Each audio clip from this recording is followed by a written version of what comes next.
Oh my God, no pressure. Okay, first, I want to thank everyone for being here because, it's late and we all ate. And, I know it's getting late in the day. So we're going to do our best to keep it moving, right, Alex? You might get some jokes from us, maybe. I don't know if we're feeling feisty. But we definitely want to make sure it's interactive. So, let's just keep it going. We're almost at the end, y'all. And you guys have absolutely had a ton of information thrown at you. So we're going to do our best. My name is Kristi Lara. I am a co-founder of Texas Progressive Caucus, and I work with Grassroots Nation. We are a company that helps people set up websites, helps develop their databases for their voters, their volunteers, and to do fundraising. And we do that through our platforms. I have been an activist and organizer for a very long time in Texas, and I've worked at least half the counties in Texas, all across the state. I absolutely love field. So you guys I hope you feel that passion, right? Field is how we win. So, you'll get some of that information from us. Also, we want to say that, it has been 0 hours and 0 days since I last talked about politics. And I'm sure all of you are in that same boat. And Alex, if you want to go ahead and introduce yourself. I would love to. I usually don't need one of these, so it's fine. So I am Alex Salerno. I am the Director of Data and Analytics at Civitech. I am so sorry that smug stats major is what's standing between you and the keynote speaker, but here we are. But so I have absolutely no business being up here, but I too, it's been 0 seconds since I've talked about politics. I always say I am in an abusive relationship with American democracy, specifically in Texas, and there's something wrong with my brain, and I must keep doing this, and I can't stop. And I, my background in this, people ask me like, oh, when did you get started? And I'm like, in the 2000 election, I was 8 years old, and I sat my parents down on the morning of Election Day and explained to them why they had to vote for Gore. So I've been doing this forever. I don't know. It's baked into me. But I like to do it from a very data-driven way. I am all about running scientific experiments, getting numbers that we can actually measure impact, because I only want to do what works. I have no interest in doing anything that I think is a cool idea, and we try it out, we measure it, it doesn't work, it's gone. So everything in here, if anyone wants to come and look at numbers, graphs, very rigorous statistical analysis, I got it all on my laptop, you can come hit me up after. I did not put a lot of numbers in here because I don't want to put everyone to sleep. So I like to run a lot of field and voter registration experiments. I do it for a living. I also do it as a passion. And we've got some of that information in here to give everyone some guidance. So not everyone has to sit behind a laptop crunching numbers for 12 hours a day. But everyone reaps the rewards. So before we begin, I need you guys fired up. So everybody stand up, right? Because what are we doing? We're here to win, right, y'all? Who's here to win? Woo! All right. So when I say fired up, you say fired up. But the correct response is not just I was thinking fired up, ready to go. Fired up. Ready to go. Fired up. Ready to go. Fired up. Ready to go. All right, y'all, let's go. We're going to talk about field now. This is how you win. Okay, so as you know, we are here to talk about field organizing. How many people here with the raise of hands have block walked before or organized a block walk? Oh my God, amazing room, right? You guys know that block walking is one of the hardest things you can do in Texas, but it is the most important thing to do. You're out there sometimes in 100-degree heat, going door to door, trying to convince your neighbors in your communities to go out and vote. And I always make the joke, asking someone to vote is often harder than asking somebody for money. Like, I can convince someone to make a $5 donation quicker than I can convince a random person to go vote in their local election, right? So we've all experienced that in the field. But what Alex and I are going to try to help you do is do that successfully and forcefully, right? Because there are very real ways, proven, Alex will give you the stats, of how we can affect voter turnout. Let me go to the next slide. So what we want to impress, Alex, do you want to talk a little bit about active versus passive? I would love to. All right, so we've heard a lot about a lot of different tactics today of how to get people. I'll back it up a little. Everyone can only be 0 or 1 vote in your election. You can't be 10 votes, you can't be half a vote, you are 0 or 1 vote. And there are a lot of different methods to try to flip someone from a 0 vote to a vote for your campaign, right? So there's a lot of throwing everything at the wall that happens. When we talk about active versus passive, I always say, if you're asking like, oh, what should I do with my campaign to win? I'm like, do everything. Everything that you, like, there's definitely a hierarchy of things that are most impactful to, shot in the dark, but do everything. All channels are very, very important. There is no one silver bullet that you're like, oh, I just figured out this one thing and that's gonna flip the election. No, you need to have a multi-channel approach. But when we're talking about active versus passive, passive is like your lawn signs, your billboards, your things like that, that you are not actually doing any effort. You are setting it out into the world and you say, it's doing its thing. Active is a repeated action that you are going out and engaging with people. You're doing it, I always say you have to invest early and you have to engage often. So what we're really going to be focusing on here is the active type of engagement, which again, you need all of it. But this, if you have truly like the barest bones budget, this is where you start. And I will add to that, passive is thoughts and prayers, y'all. Active is, we're gonna change the fucking laws, right? Yeah. So what are we here to do? We're here to change law, right? So we want active. And the same is similar for field organizing. We definitely want to be active campaigns out in the field. And what I want to impress upon you guys is people want to make what we do so complicated and exciting. And y'all, we use the best words. Alex has the best words, the best vocabulary, and the best math. But all field is, all community organizing is it's 100% list building. How many here have been in sales before? Anybody? All right, some of the room. Sales is all about who you're able to attract and how you're able to build that information. So in the information age, there are lists on all of us. I may or may not have a little problem, with Kate Spade a little bit, right? And the whole internet knows that. Or I might really like my Apple products. I'm on lists that are telling people that contact this person about. The same is similar for voters, right? We want to find our voters, we want to market to our voters, and we want to turn them out.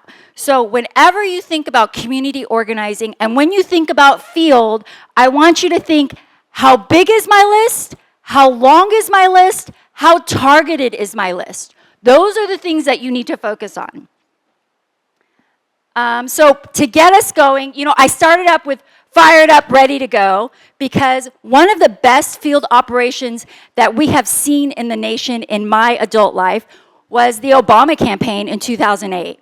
And so this is a short video because I want you guys to feel empowered and motivated and know that some of you guys are candidates, some of you guys are organizers. You have to impress upon your team to be empowered and get moving. So we'll quickly show this video really quick.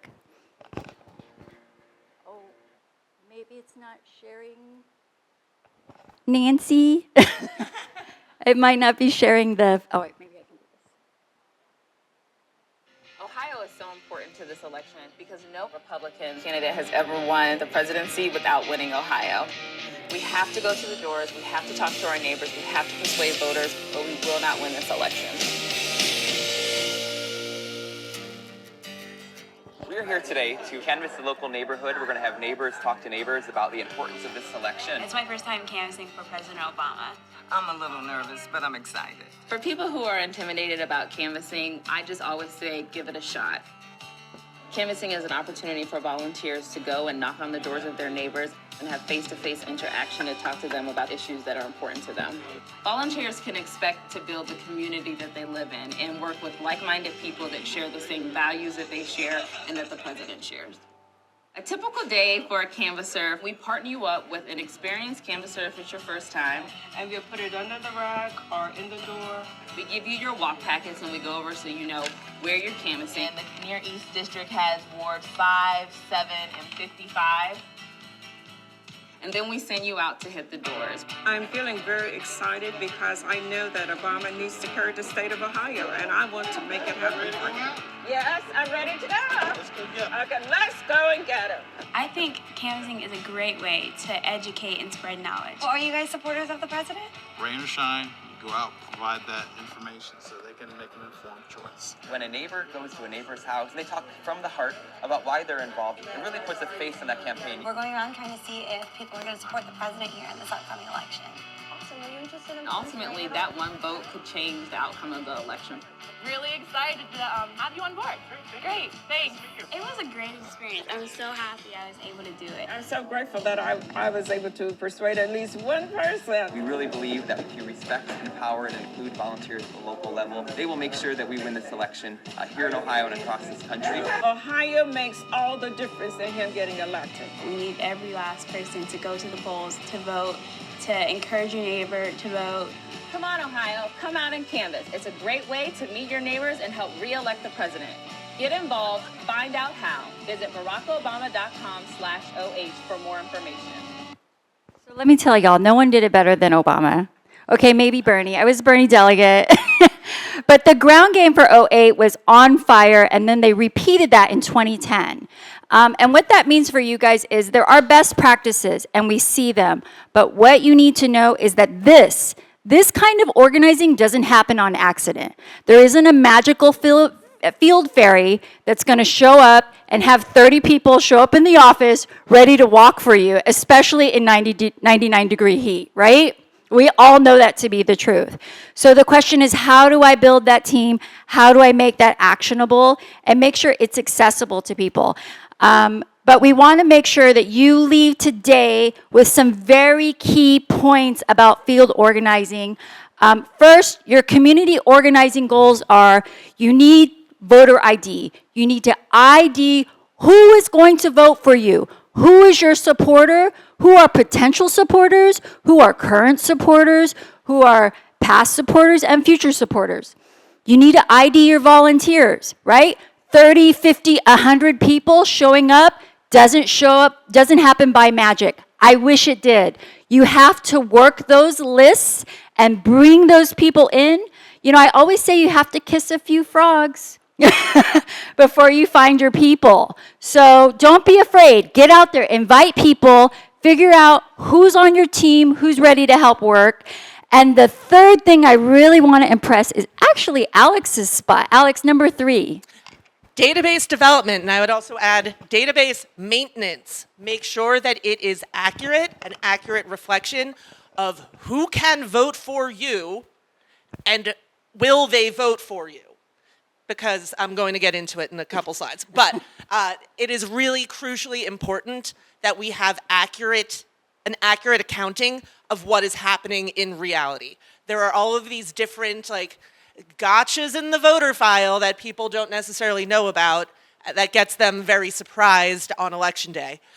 You need to know what you're working with, know what's available to you, so then you can accurately and efficiently and effectively turn that into a win. So, the database portion of what you do matters. Databases matter. Every election, every successful campaign, every successful candidate won because they have an amazing database. Yes, they have amazing people. Yes, they might be an amazing candidate. But if you're not running a clean database, it doesn't matter, y'all.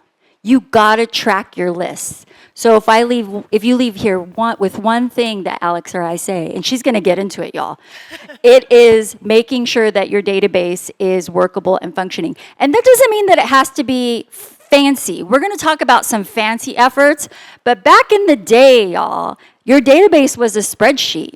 Y'all, who here has worked a spreadsheet database? Anybody?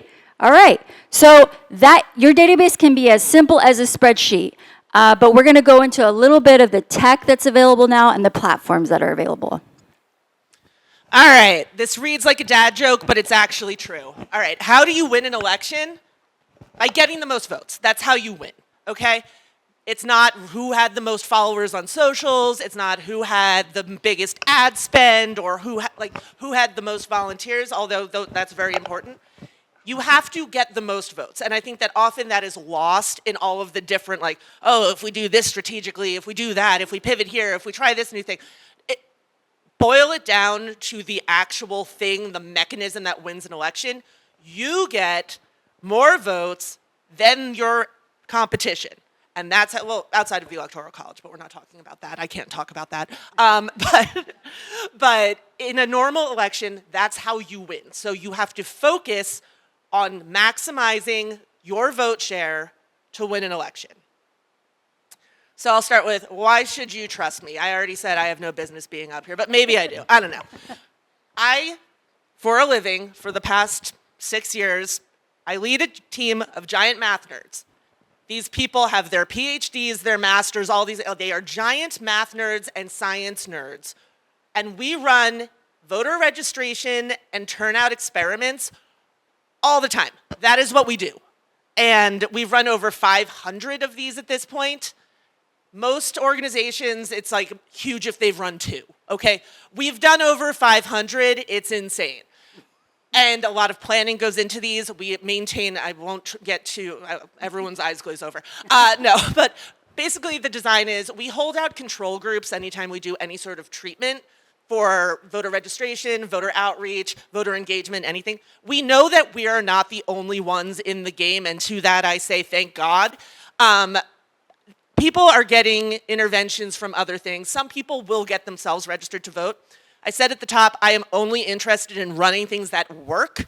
The way that you prove impact is by observing people who don't get your treatment and seeing if there's any meaningful difference between the people who don't get your treatment and the people who do. So I've done over 500 of those since 2019. So you should believe me. It's been validated back and forth. I always say, when I talk to like my sales team, they're like, oh, well, we think this works. I'm like, if we wanted to think this worked, I could have just saved the last 6 years of my life. You guys don't doubt Alex or she'll like break down a math problem and then we'll all be in trouble. I'll do it. We don't think it works. I know it works. Okay. So I like to talk about the 4 E's of winning an election. People like alliteration. I don't know. But starting from the bottom and going up, I start with, okay, who is excluded from the voter file? These are people who are eligible to vote. They're not registered. There could be any number of reasons why they're not registered to vote, but by large, like the main reason people aren't registered to vote is because they haven't thought about it. No one has asked them. I like to use as an example, I moved here from New York in 2018, okay? In New York, it's pretty easy to get registered to vote. There is very high salience. They make it easy. I moved to Texas. Of course, my first thing was I got myself registered to vote. I got my ass down to the DMV with my mail that matches my driver's license, and I checked the box. But also, we already established I'm mentally ill.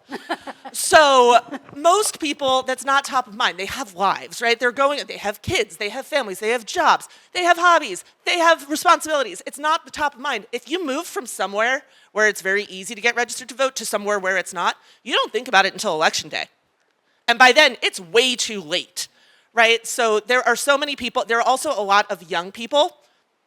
It's really hard to get registered to vote, y'all. Like, not just in Texas, in a lot of states. A lot of states you need to, in order to register to vote online, and we don't even have that here, but like, to register to vote online, you need to have a driver's license in that state. To have a driver's license in that state, you need to be able to have auto insurance. I always use my sister as an example. She's a North Carolina voter. My sister is not insurable. She's totaled 4 cars. So she could not register to vote in North Carolina online. She would have had to go to the DMV. When is the DMV open? When people are working. It's hard, okay? It is not easy to get registered to vote. So those are the excludeds. I have that up arrow because we want to convert the excludeds to become into the electorate. So those are registered people. Those are people on the voter file who can go vote for you in the next election. Then we have up from the electorate up to elections. We then have to turn those registered people into election day votes, right?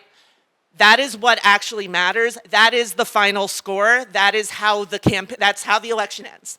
And then I also have at the top, we do have the electeds. The people running do matter.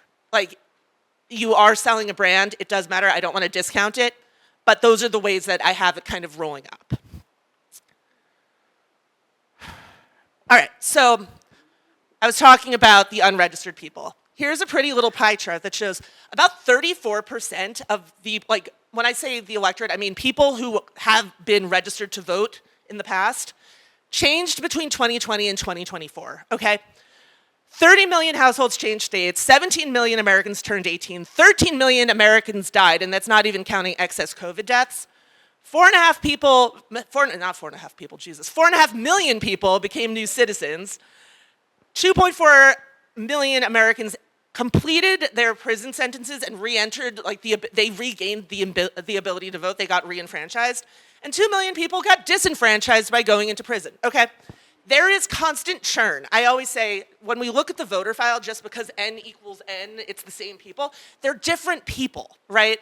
There is churn, people move, they don't update. It is a constant battle to keep the rolls current and engage as many people as can be engaged. Just because the voter file has a number of people on it does not mean that those people meaningfully exist where we think they do. So that's where voter registration comes in. It needs to be a constant thing. Okay.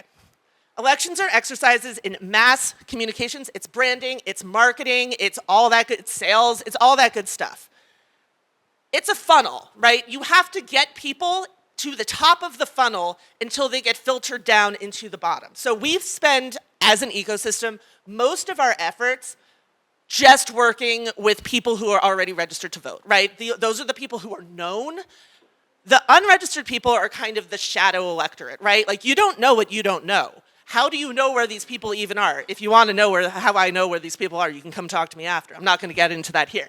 But you're starting only with the known. So when you're trying to get the most votes possible, what you need to do is, before you even start your ground game, you need to get the most likely Democrats in your district possible known to the ecosystem. That's how you build your, like, we were talking about having the longest list possible is the goal. You maximize your list by getting as many eligible people who are not registered to vote eligible to vote. I always say, like, you could run the best campaign on the planet. You could run the candidate could just drop into their house on election day, make your kids breakfast, bring them to school, like walk your dog, all this. If that person's not registered to vote, they can't vote for you. So you need to do the prep work. I always kind of call it like ground game, the prequel. You have to get them registered to vote before they're even known. And when we talk about the list, if someone's not on the list, they're not getting anything. You can't turn them into a vote for you. So it's very important. All right, I pretty much already just talked through all of this. Yeah, in writing what I just said. All right. So we want to talk, what Alex is talking about, when we say the length of your list, how do we get a long list? Some of us will be starting from scratch, meaning this might be our first time entering the ecosystem of our communities, right? Whether you're running for a local seat, a municipality, a county seat, a House seat, a congressional seat. Hopefully that's not your first time running for Congress. I encourage everyone to do a lower ballot seat first. But election to election, cycle to cycle. The work that we do as organizers, as campaigns, is a relay race. We're handing off the baton to each other. Sometimes we're handing off the baton to ourselves if we run more than one cycle. So remember that. Remember that if you're in a 30-point spread district, if you're in a situation, it might be 1 or 2 cycles, sometimes 3 cycles before you win. You know, we always used to joke that Bernie ran, I think he ran 8 or 9 times before he became mayor of Vermont, of Burlington, Vermont. So he each time built his list longer and better. The depth, right, of those contacts, they don't go away. So it's not work that you lose. Remember, we are running a relay race. You are handing the baton off, not just to yourself, but up the ballot and down the ballot and into the next cycle. The work that you do today matters tomorrow. And just to add to that, not to be a negative Nancy about all of it, but the work that you don't do today starts the next one in a hole. Like, even if you have the same velocity, like one thing that I saw over 2020 to 2024 that, whatever. In 2024, I did see the actual like engagement rate pick up to be about parity with where we would expect it to be. But there was such a lack of engagement in 22 and 23 that you're starting in a hole. So even though the lines are going up at the same direction, you're starting down from lower. So yes, you should be a good teammate and do a good faith effort to pass the baton, because otherwise we backslide. And also, I'll just add to that, make sure you keep your list, whether it's a spreadsheet or you're doing it in Van or you're doing it on some other third-party platform, that information is available not only to you and your team, but the next person running. We are Democrats, and we have to help fellow Democrats win. This is a team effort, right? Although you are running a single campaign, we're all working together across decades sometimes. So the work that we do absolutely matters. And you know, Alex and I were talking a little bit about this in the back, but it is like compounding interest, right? You are able to benefit each time you go cycle to cycle from the work that was done before you. And I'm going to do a quick shout out, and it's a little bit out of turn from my slides, so please forgive me, Alex. But, you know, Coach Wilson is back there. Shout out to Coach. Whoop, whoop. Harker Heights, and Mikhail Gray, County Chair for Bell County. I just wanted to shout them out because I got involved or aware of Bell County because a person that I knew and respected, Julie Oliver, was running an effort to legalize marijuana or decriminalize marijuana in Harker Heights. And I thought, that is a really cool ballot initiative.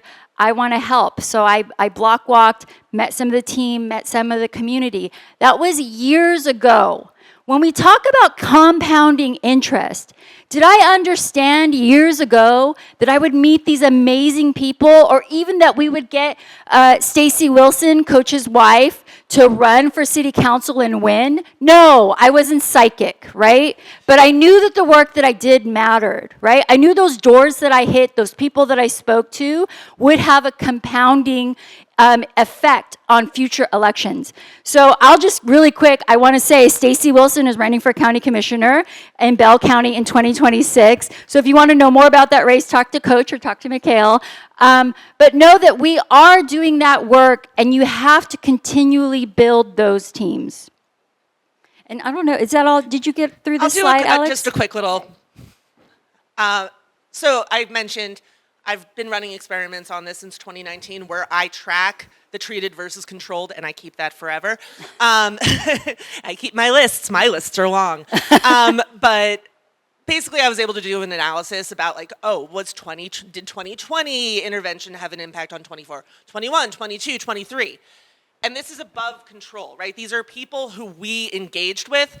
You get votes for free in 2024 that you paid for over the past 4 years. And that is above the people who did not get any intervention. So it just and for all of the, shout out to my nerds over here. It is statistically significant, y'all. It is 99.9% over zero. But yeah, so it just proves the point that like, it's common sense that like, yeah, engagement would, create more momentum. It builds over time. I did it with the numbers. It's true, it's proven. Your efforts continue to pay dividends. And also, that's why you don't start right before an election. You have to work it the whole cycle. Don't do it. So yeah, the best time to start setting the table for a successful ground game is like 3 years ago, but the second best time is today.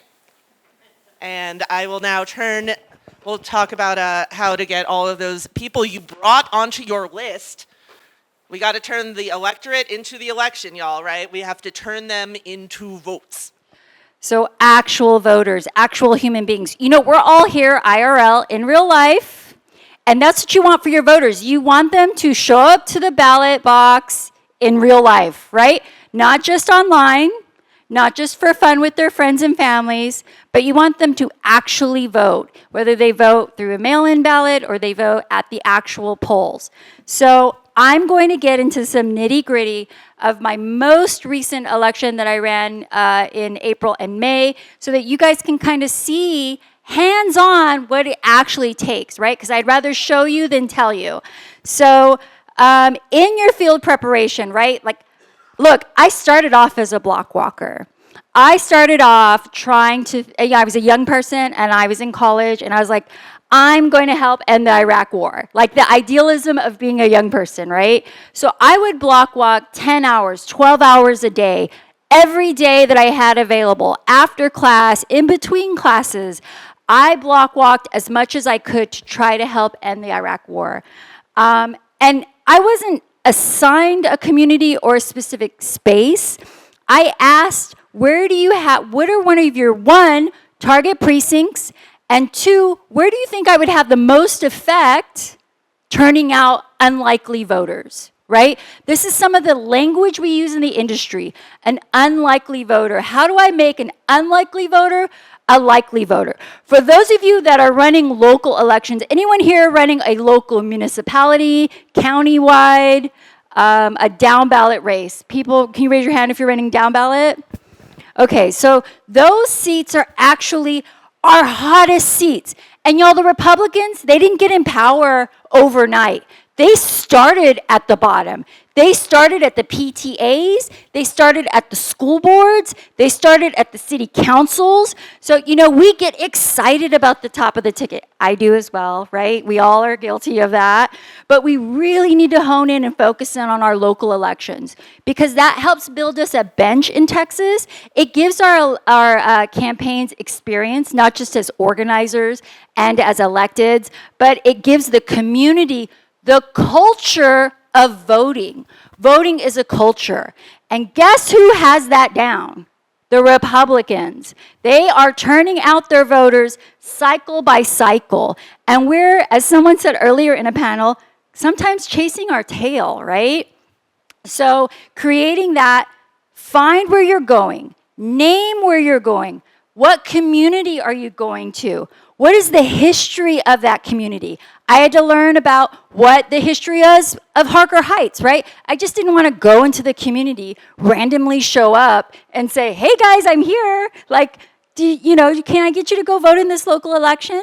I needed to let those voters know I'm invested in your community and this is why. And also, when you're going door to door, you're building relationships. So you want to know there's a local school nearby, or a local community health center, or a local food bank, because that's how you are a good progressive or a good Democrat. We are able to start building the community services that we all believe in, that we hope to, make into actual law and policy. So door to door is so important. So just to piggyback on that before you go to the next slide, people have a really, really, really good bullshit detector meter. They know if you're just parachuting in just out of nowhere, you have no context, you don't know the community, and you are trying to just get them to vote for you. That's not a compelling argument. You're not selling a compelling bill of goods. Another thing that is not a compelling bill of goods to the average person, an unlikely voter, is, oh, the very fabric of our democracy is at stake. Okay, what is that? What actually resonates with people is when you know their pain points because you did the work to understand who you're talking to, and you can deliver them something that is actually meaningful to their day-to-day life. So I always go to the nuts and bolts. So a lot of you guys have already run block walks, but for those of you that have not, I wanted to quickly go over some of the basics. People think, I showed you a video of Gold Star organizing a block walk, right? That was done in a bookstore. You want to find a space that's welcoming, that encourage people to want to come to your block walk, that's a friendly space. Sometimes it can be a business, sometimes it can be a home.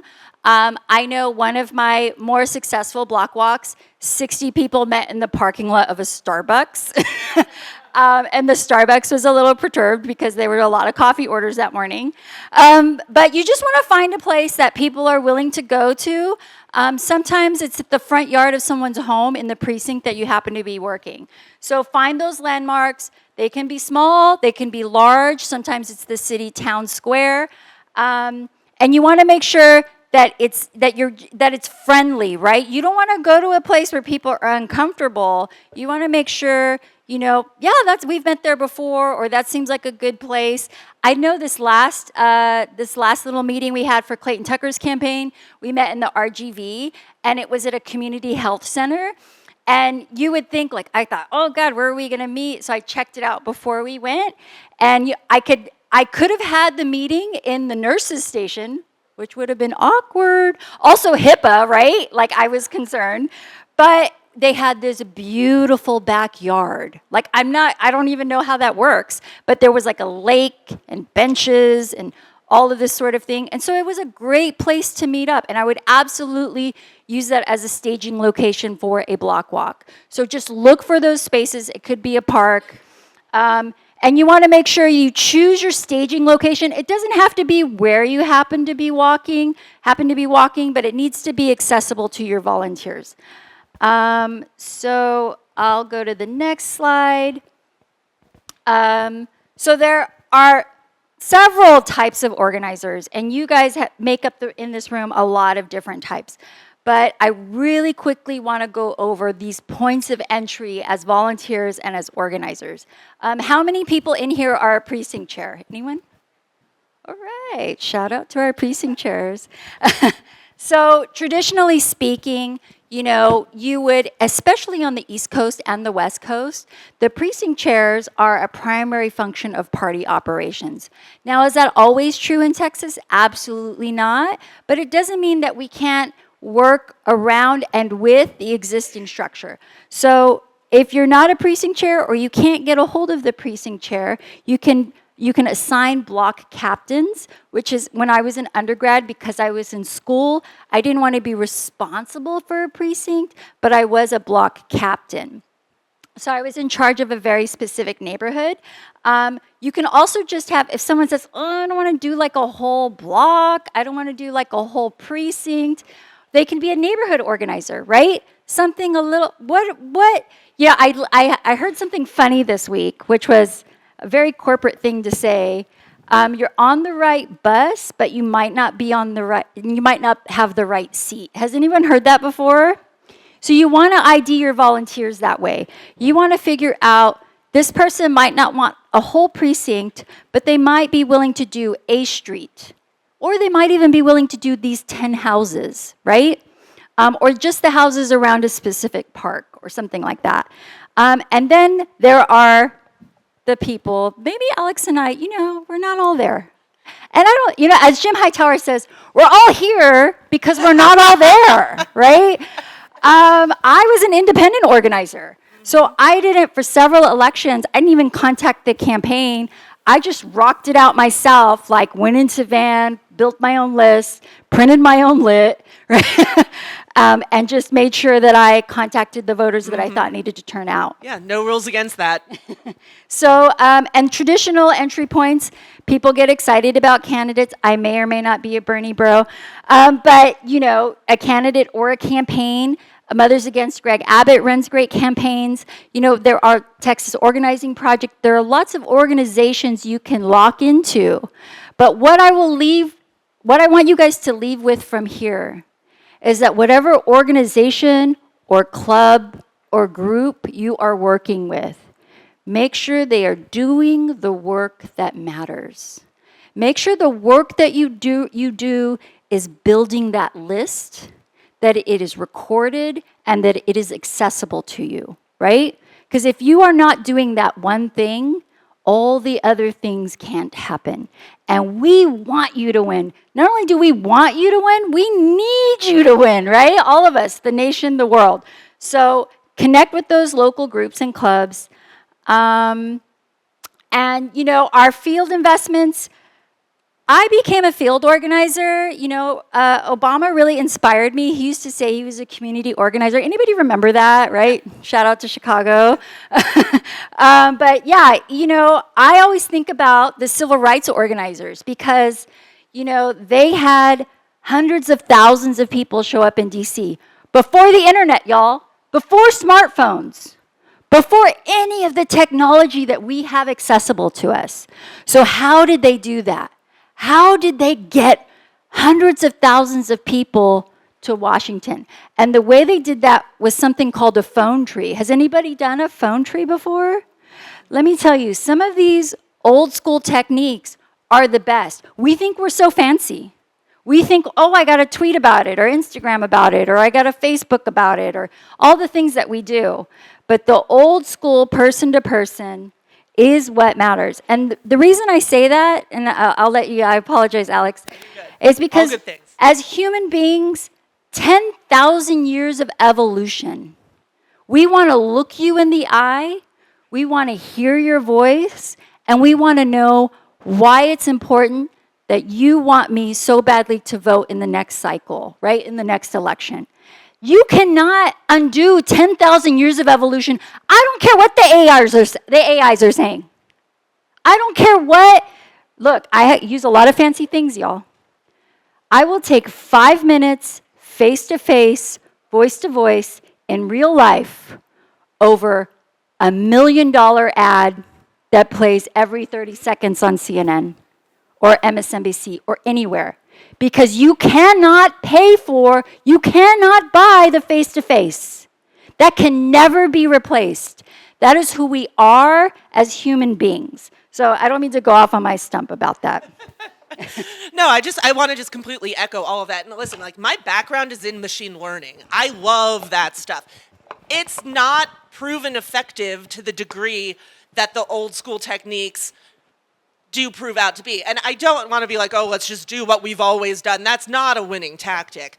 But finding new and novel ways to take advantage of existing infrastructure is kind of where it's at right now, like face-to-face. And also, the two most effective methods of voter registration and voter turnout that I have proven out are face-to-face, and good old-fashioned USPS mail, okay? People know what to do with it. It is familiar to people. There is a low barrier to entry. We know how to track it. We know how to do all that. Like, truly, the most impactful programs I have ever seen are mail, followed by someone talking to the person face to face. So you definitely want to layer what we call layering the touches. And we didn't put this in the deck, but what you need to know is you need a minimum, and Alex, please correct me if evidence is changed, but you need a minimum of 7 touches, okay, preferred 8. And those 7 touches, one of them has to be a face-to-face, some sort of in real life encounter, whether it was at a shopping mall or in a parking lot or in a neighborhood, some real interaction.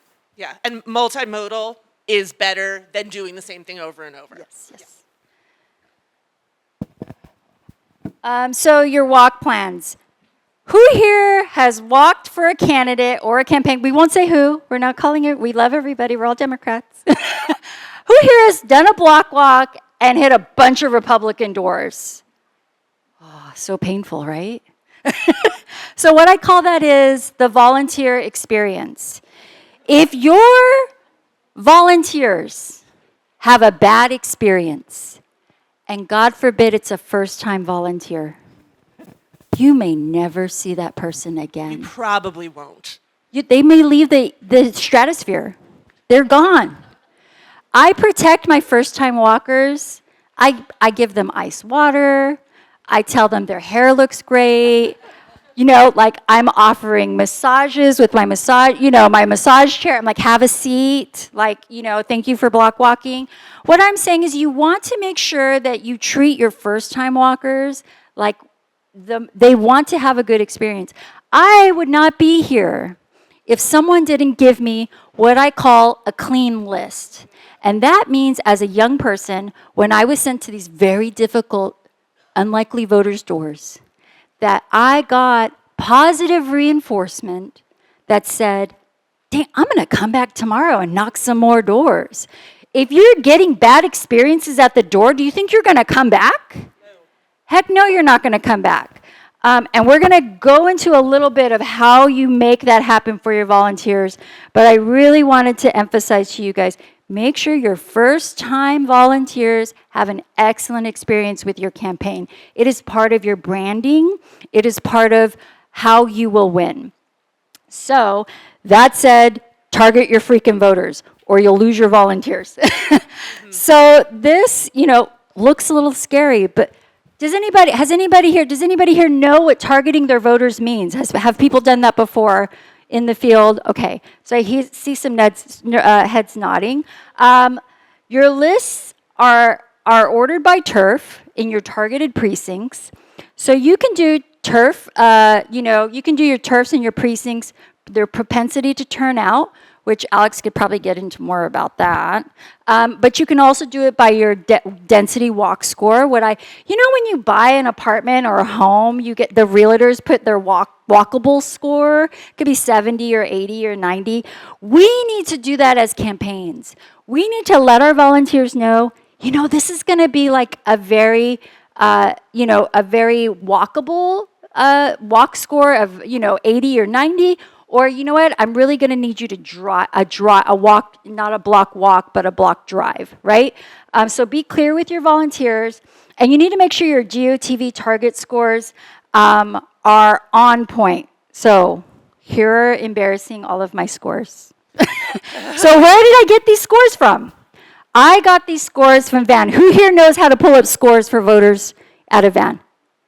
Fantastic. So my 2024 Dem Party support score, you can see, is 97.12. Some of you might have beat me, but it's pretty hard. Your Clarity Choice support score is your ability of how you support choice. Why it says 8608, maybe I visited a Republican website and don't know. So you guys need to know this is big data, right? Google's tracking me, all the things are tracking me, they're seeing where I'm going, and I'm getting these scores, which are, this scoring pattern is owned by Van, and we don't really have access other places. Do you know where else people can find scores, Alex? I make scores. Alex makes scores, like no, whatever.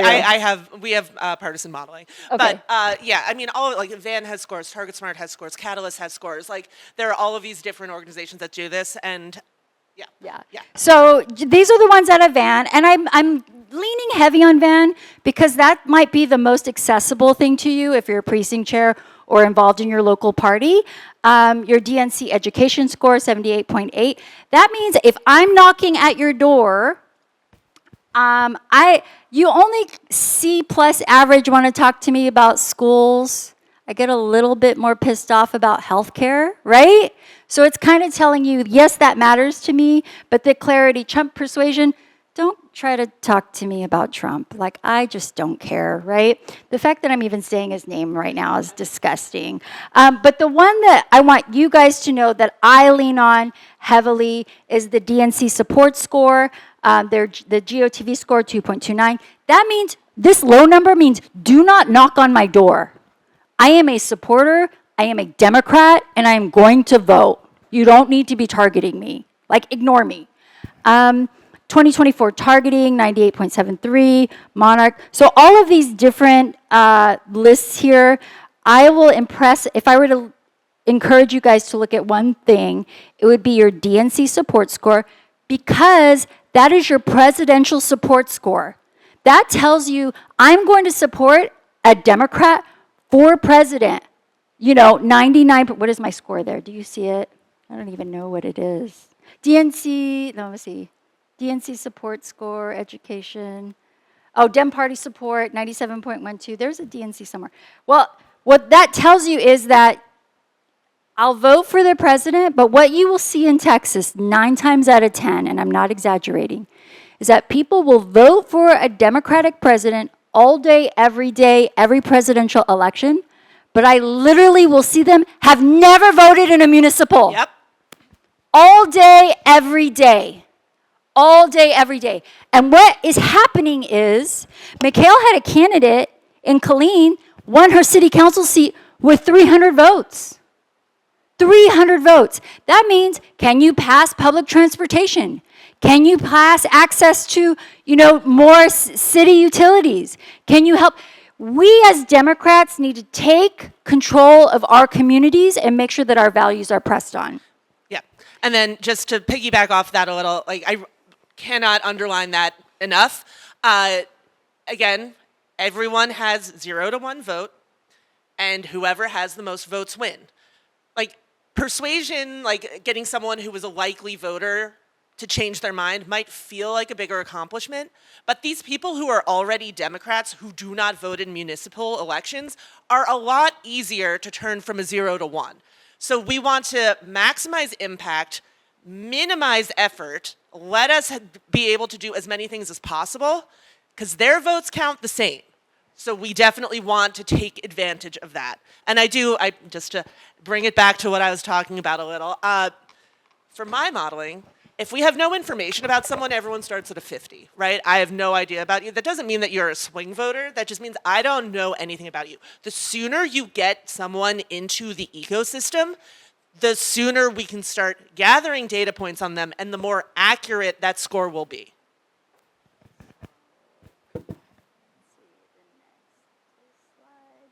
So I really quickly wanted to give you guys actual hands-on experience. So this was one of my last elections. And I will say the candidates that I've written field plans for, 100% of them have won. It's not rocket science, y'all. I'm not smarter than most. You use the data that's available to you to win. So you can see it's not easy. If someone tells you running for office is easy, not only are they liars, but they're creating bad karma. The work that we do is very hard, but extremely rewarding, right? Going door to door and meeting someone that says, no one's ever knocked on my door, asked me to vote before. Life-changing, not just for them, but also it makes me feel good as an organizer. So you can see in this last election, we had about, and I'm just giving off memory, so please forgive me. I think it was about 3,000 people that turned out to vote. And our candidates won handedly. We made 57,695 attempts. My universe that I built was about 3,600 targeted Democratic voters, unlikely to vote in a municipality. Unique voters attempted was 37,264. So that gives you about 2 touches a person, 1.5, right? And I made with the team, about 6,000 calls, texts, 44,000 texts, 2,691 doors that were knocked, 1,282 voters canvassed, 774 positive IDs in the system. So why am I telling you this? First off, if your negative IDs are higher than your positive IDs, who the hell is building your list? That means you're not targeting your voters. Your positive IDs should far and above outweigh your negative IDs. How thick is your list? How long is your list? How clean is your list? The quality of your voters. So I say that because I see it a lot in a lot of counties. I mean, you probably as well, right, Alex? Over and over. Yes. And we try to help educate people. But Nancy, how am I on time? I'm sorry, I'm on my soapbox. I'm good. We're okay. I apologize, y'all. So 774 positive IDs. And this was about a 40-day campaign that we helped run look, people think, I need an army of 50. Look, yes, I'm going to brag a little. I've built block walk teams of 100 people. I have. Is that the common experience? Absolutely not. Sometimes I have a block walk team of 6 people. It's the candidate's spouse that's being forced to help, the candidate's 2 teenagers that are being forced to walk with us, and maybe if they get their best friend or their parent or someone else to come walk with us, 6, 7 people can win you a municipal or a county election. Bet, I promise you, all day, every day, people that are dedicated to changing. So yes, you want to build a giant team, but you can see here, unique canvassers 20. My target universe for here was small, about 3,500 people, known Democrats, unlikely municipal voters. But the work that we did there is going to change not just that election, but as we said, it pays dividends over time, election over election. And they plan in Bell County to go after a county commissioner seat, a House seat. There's a couple of flippable House seats, 54 and 55. There are some, eventually we absolutely will go after a congressional seat there. So I just wanted to press upon you guys that small but mighty. The important part is mighty. Yeah, and just one last thing to add on to that. It is not easy to run a campaign. It takes a lot of work, but it is something that pretty much I would bet anyone in this room could do. Like it is hard, but it does not require some like insane special skill set. Exactly. So here is a brief overview of phone banks. The candidates that have won, one of them, which was a lower house seat, when Jasmine Crockett first ran, she won with less than 100 votes. There's something about this number 3,000. So in House District 100, there were about 3,300 ID'd Bernies. Now, were the Bernies, they were people that I'd ID'd in a previous election, and Jasmine Crockett was running, and I said, let me see how thick my list is there, right? How much can I actually help this person win? And so we called that list, we did 3 rounds of that, about 3,000 people, and we were able to turn out, and she won by less than 100 votes. So that work that we did I know that Jasmine would become a congressional representative? Did I know she would be like this amazing woman? I mean, she was amazing then, but even more amazing now? No, but the work that we did in previous elections paid when we were able to help her. So you can see here some of these dates here, April 27th, 1,944 calls. That was done with a small team. Coach can give you some call time techniques there. 1,944 calls were made with a dialer, right? An automatic dialer. Has anyone used a dialer? I think everybody's used a dialer by now. But that just helps you comb through the list a lot faster with a smaller team. And then we did a final push, the May 3rd, 2799, with a small team pushing through those calls. What I'll say is, there's a lot of talk in Texas, like, Van is so terrible, and the lists are so terrible, and the people are so terrible, the numbers are wrong, the addresses are wrong, blah, blah, blah, blah, blah. Well, Alex talked a little bit about attrition, right, and retention. So people moving in and out of district, people moving households. What I'll say to you is that if you build a clean list and it is targeted correctly, you will get almost no wrong numbers. You will get very few, that voter no longer lives here. But you have to be targeting. And it doesn't mean that it doesn't happen. It happens to me, but then I go back to the drawing board and I say, what did I do wrong that I don't have a clean list, right? I take responsibility for that experience. And if we invest in not chasing the people, but following the people where they go, that helps you have a clean list. So you want to make sure you ID your volunteers. I won't play this video. It's actually Nancy's video. It's got a lot of zoomers in there. But we didn't hook up the sound. But your volunteer scores, volunteer propensity scores. People say, how do I build a walk team? Kristi, how did you get 60 people to show up on a Saturday morning to talk to voters? Well, I didn't do it overnight. You do it over time, and you make sure that you're constantly building and recruiting, right? Because people are going to move, things happen, people get sick. I was sick for a very long time. I missed a couple of cycles. But you can actually target in Van and other platforms volunteer propensity scores. It doesn't necessarily mean that they volunteered for the Democratic Party, but they might have volunteered for Habitat for Humanity or some other 501c3. And so you can target those people and say, hey, I know you're a likely Democrat. Have you heard about, our work here in the community to turn out voters? And, you'll get yes or no. And that's an easy list to pull. In Van, is there somewhere else they can pull that, Alex? That one I really would lean on Okay. Van. Other people, like other organizations do have models on that. I would lean heavily on Van for that.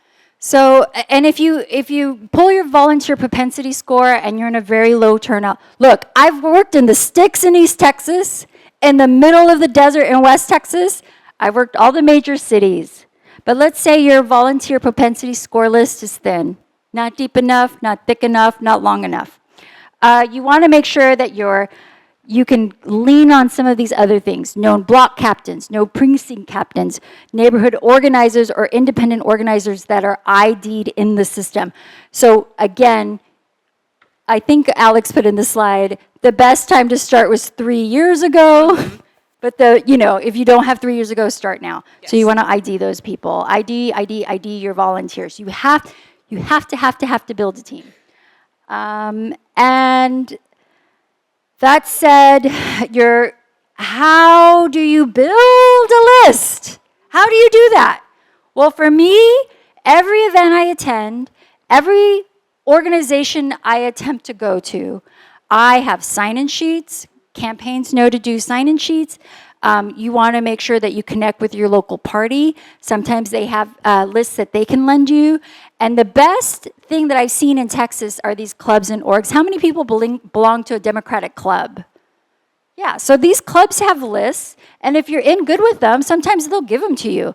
Sometimes even if you're like very close to someone that has a list, some unions will help lend their list to you.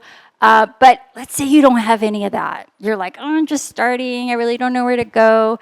I would say absolutely lean on your volunteer scores, your previous volunteer IDs, and then manually IDing people. One of my best data entry people was Annie, and one of my favorite people, my besties, met Annie at a bus stop. And Annie became like chair of the data team. And she had like 6 little ladies that helped, and they would do all our data entry for us. Had we not met Annie at a bus stop and asked her, hey, are you interested in joining? That's what I call like a manual, right? A manual find that you just randomly ask. So you never know what gifts people can bring to your campaign. And I'll say personally, I'm here right now because the day after I moved to Texas, I went to a Beto 2018 debate watch party. And Julie Gilberg signed me in and was like, you're from New York, I'm from New York. You block walk with me tomorrow. And now I'm here. So I think, again, I just want to make sure, pay attention to your open rate in your emails. This is Nancy's lane. Make sure that it's not 1%. If you're not industry standard at 30% or higher, who are you talking to but a brick wall? They need to open your email. Every successful organization, candidate, or campaign is running a successful email program. Do not underestimate the power of email. So that's quick there. Text, bulletins. I do want to say it doesn't have to be fancy. One time, someone was organizing in my neighborhood. I got a Post-it stuck to my door, which was like, meet me here. And I don't know if we have time for questions or comments, Nancy, but that was the end of the presentation, and I'm sorry, everyone.